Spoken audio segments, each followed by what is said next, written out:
Hi, so I've created this workshop on basic lumpectomies, basic closures, as well as more advanced techniques. And the reason why I did it is because a lot of veterinarians have asked me to please do something so that they could better understand, how to do some of these common lumpectomies that they do.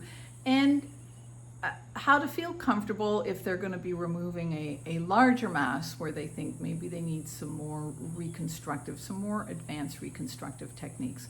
So I did create the workshop, and I will say I do a lot of large lump removals. I love reconstructive surgery, but most of the time, most of the large wounds and lumps on the trunk really are closed primarily.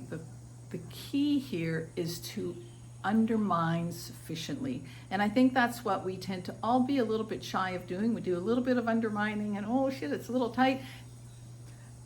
Maybe I should go to another reconstructive technique. Nope, just undermine. I have had patients where I've gone all the way around the abdomen and the trunk undermining, got them closed primarily.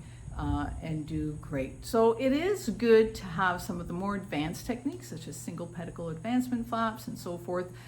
Understand how to do them in case you do need to go to that, and that is nice to do, but just know that most of the cases you should be able to close primarily with a lot of undermining, and maybe a lot of tweaking, a little bit of tweaking I should say here and there, because you might end up with some dog ears.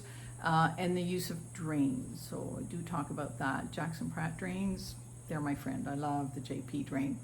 When it comes to extremities, I do like the free graft for the extremities, and I enjoy doing free grafts.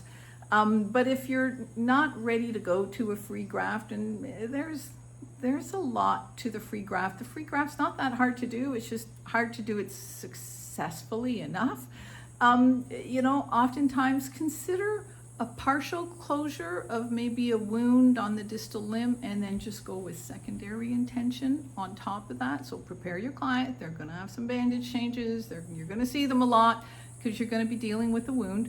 But that is an alternative to having to use some more advanced reconstructive techniques.